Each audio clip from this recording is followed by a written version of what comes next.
2022. Welcome, Davi. Davi is currently completing her honors in applied development economics to strengthen her advocacy for women. How gorgeous does she look? Welcome, Davi.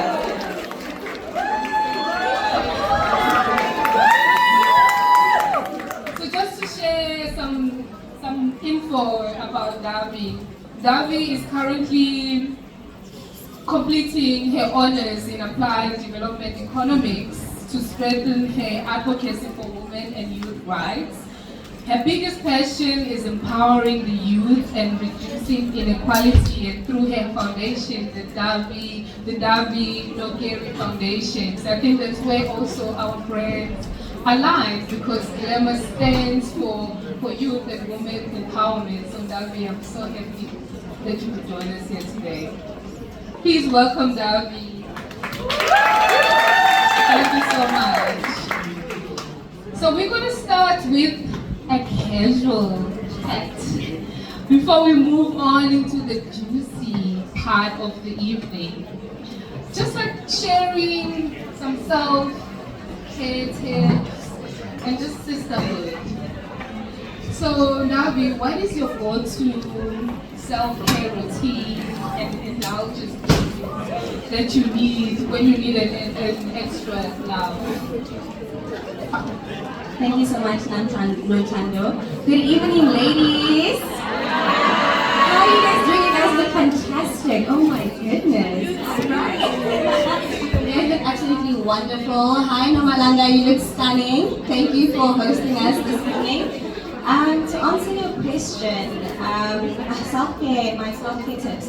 Alright, I think for me, it's quite simple, eh? I think when I feel very overwhelmed, I really like to just slow things down. Because we can get so caught up in all the things we're busy with, like you mentioned, I'm doing my honors, then I'm here tonight, and then I'm somewhere else, so it can get quite overwhelming. So I just like to slow things down and take a long bath, okay?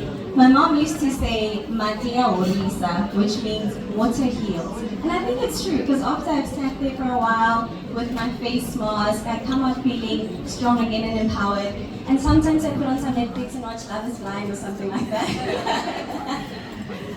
That sounds fabulous. And I think that from the pandemic, it kind of propelled us into a new dynamic of self-care. And all of us are very conscious about what do you practice and just taking care of self, because as women, we wear so many hats, as moms, as career women, as students.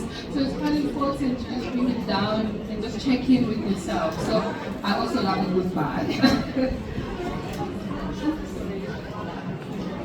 And tell us a bit more about the role of self-care and individual interest in maintaining healthy relationships.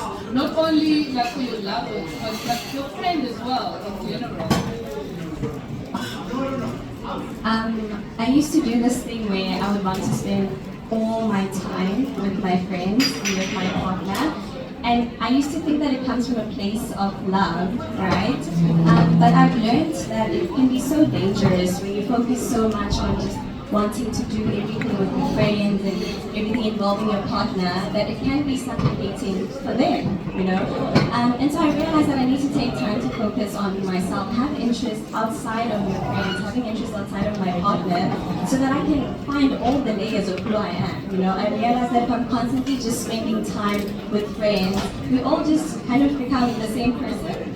But if you actually spend time by yourself, figure out what do you enjoy, What are the things that bring you joy? You're opening up the circle. Because next week you can invite them to come and do painting with you. The next day you guys are going to the museum. So I think it's so important to find out what's important for you.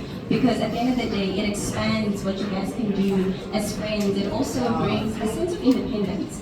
Because I think when you build your identity around a friendship group or a partner, there's a lot of dependence that comes to that.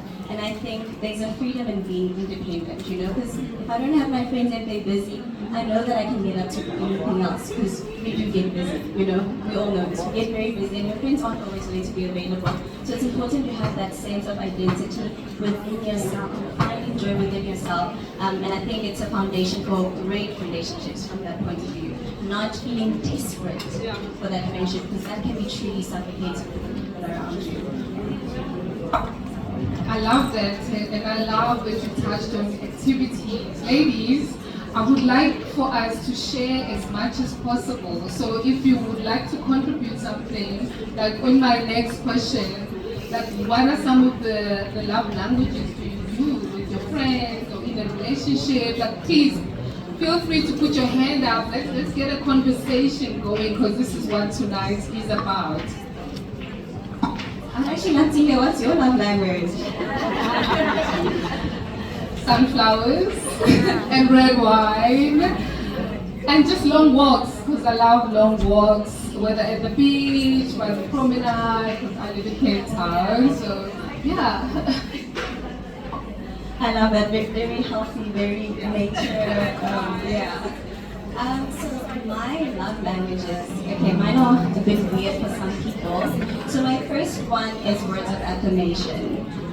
For some people, they think it means you like to be hyped. I mean, no, I don't, not really. It just means I appreciate when someone tells me that they see what I've done, when someone tells me that, okay, we see you putting in effort. And I think it comes from how I was raised. When I was growing up in school, my parents made it a point to tell me, well done, you did good. And if I wasn't doing well, they'll tell me, you know what, you tried your best. So I think it has translated now in my adulthood to me really appreciating when someone actually tells me, oh, you look beautiful today, or you know what, I love your opinion on this. It just, I think it builds a sense of confidence because we all have that piece in ourselves where we question if we did well. So I'm actually remembering something that I listened to before, and I think this is Oprah asked her guest when they're backstage afterwards.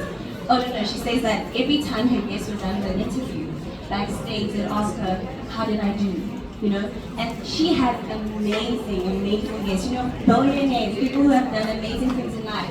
But at the end of the day, we all want to hear that, you know what, I did well. And so that is my top love language. I love that. You know, self-affirmation. You know, some people think they're cheesy, like you said, but they do wonders. Especially in the morning when you're waking up and like you feel like, oh my gosh, I don't want to today, I don't want to adult today. And someone says, oh, you look stunning. You know, it does amazing. So let's give more compliments to each other. Let's lift each other up whenever we can. Does anyone want to share their self-love or self-care tip? Ladies, don't be shy.